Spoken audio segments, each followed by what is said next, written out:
안녕하십니까. 관계법규유지입니다. 이번 시간은 우리 교재 178페이지의 사용검사에 관한 내용을 함께 보도록 하겠습니다.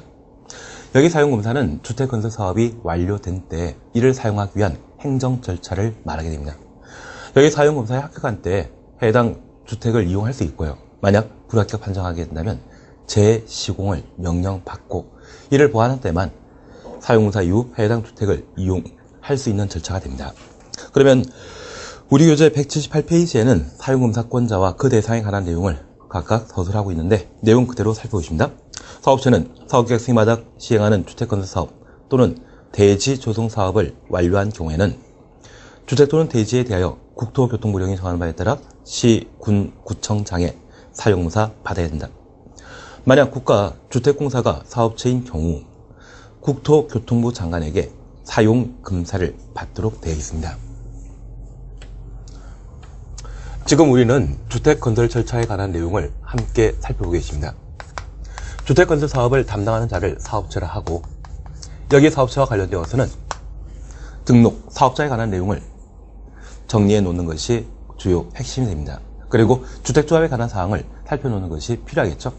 그리고 이러한 사업체는 주택건설 사업 등을 위한 사업계획서를 작성하고 사업계획 승인권자에게 승인을 얻어 주택건설 사업을 진행할 수 있습니다.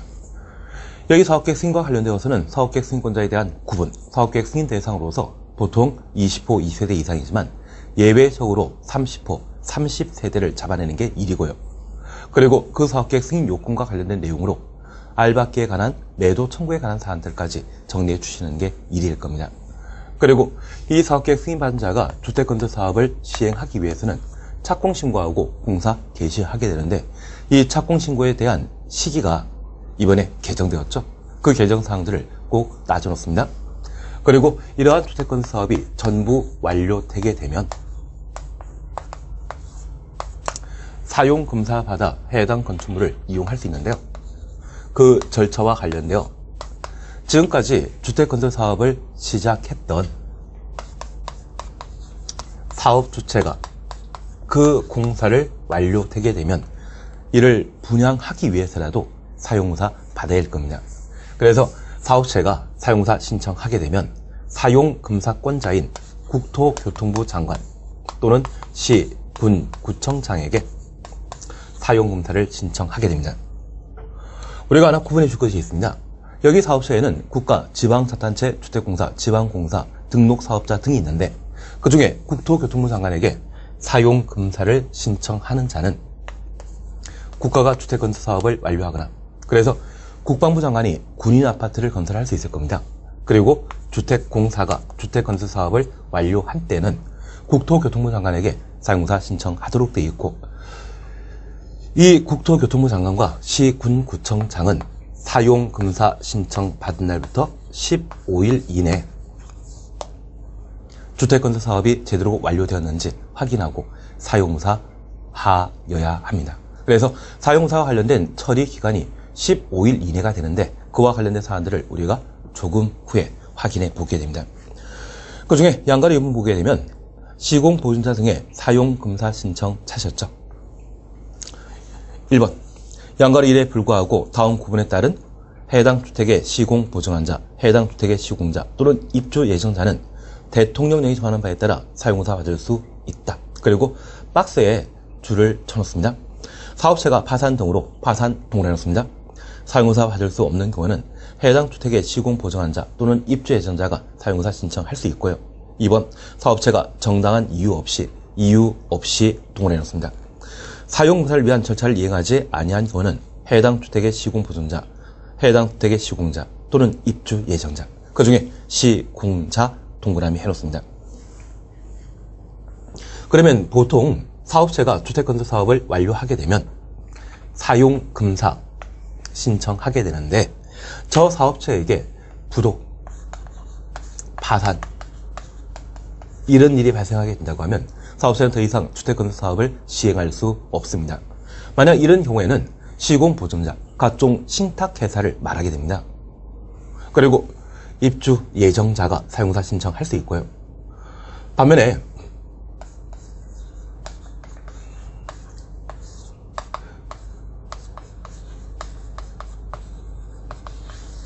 사업 주체가 정당한 이유 없이 사용 검사를 위한 절차를 진행하지 아니하면 이러한 둘 외 시공자도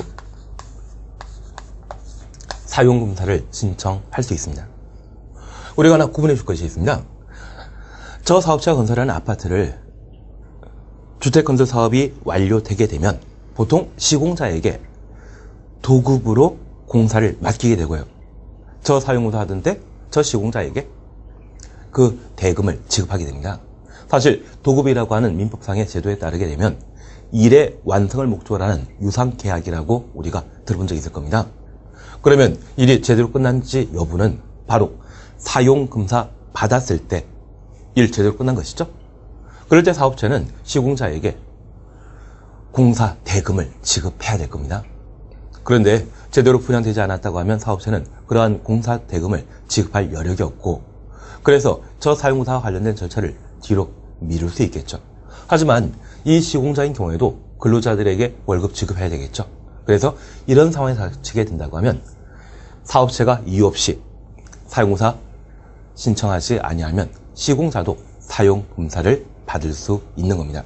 그러면 이 시공자는 사업체 파산 시에는 사용공사 신청할 수 없고요.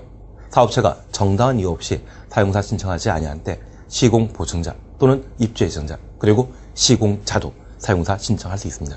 그래서 시공자가 사용공사 신청할 수 있는 상황이 무엇인지를 한번 가늠해 주시는 게 여기에 포인트가 되게 될 겁니다.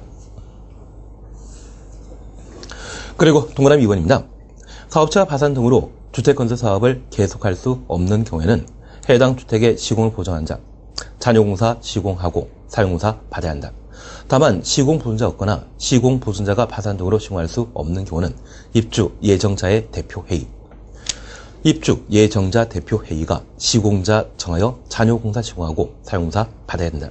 그러면 우리가 입주 예정자가 사용공사 신청할 수 있다지만 실질적으로는 저 입주 예정자가 아파트를 분양한 세대인 500세대라고 하면 500명입니다. 그 500명이 각종 서류에 도장 찍기 위해서는 참 곤란하겠죠. 그래서 입주 예정자 대표회의가 사용공사 신청할 수 있습니다. 그런데 이러한 입주 예정자 대표회의는 9글자이죠. 그래서 항상 입주 예정자 대표회의가 나오게 되면 숫자 10을 기억해 놓습니다. 먼저 우리가 기억하실 것은 입주 예정자 대표회의가 잔여 공사 완료하고 사용공사 신청할 수 있지 입주자 대표회의는 아닙니다. 아직 주택건설 사업이 한참 진행 중이기 때문에 입주자 대표회의는 등장할 수가 없겠죠. 그래서 입주 예정자 대표회의 그리고 9글자이니까 그 다음 수 10입니다.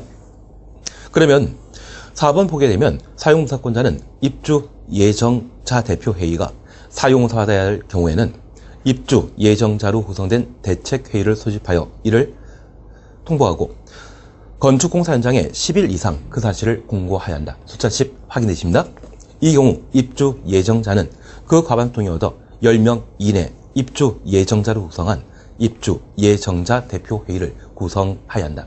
10명 이내 각각 확인했습니다. 그래서 입주 예정자 대표회의라는 날 보게 되면 항상 숫자 10과 연결하여 정리해 주셔야 되는 겁니다. 그리고 5번에 대해서는 한번 살펴놓습니다. 그리고 다음 페이지에는 사용공사 절차에 관한 사안들을 각각 서술하고 있는데요. 사용공사는 그 신청일부터 15일 이내에 하여야 한다. 확인되셨습니다. 처리기간 15일이라는 걸 하나 살펴주십시오. 그리고 양가르사와 관련된 사항을 함께 살펴주시는데요. 주택 등의 사용 시기 찾으셨죠? 사업체 등은 사용공사하던 이후에 해당 주택을 이용할 수 있고 사용공사 전이라고 하면 해당 주택을 이용할 수 없습니다. 다만 임시 사용 승인 제도를 마련하고 있는데요. 기억 그대로십니다. 주택건설 사업의 경우 건축물의 통별로 공사 완료된 때 통별 동원해놓습니다. 대지 조성 사업의 경우는 구획별로 구획별 동원해놓습니다. 공사 완료된 때 사용공사권자의 임시 사용 승인 받은 경우에는 그러하지 아니하다. 이런 때 해당 주택을 미리 사용할 수 있다는 이야기입니다. 그리고 이연문입니다. 이 경우 임시 사용 승인 대상이 공동택인 경우라면 세대별 동원해 주십시오. 임시 사용 승인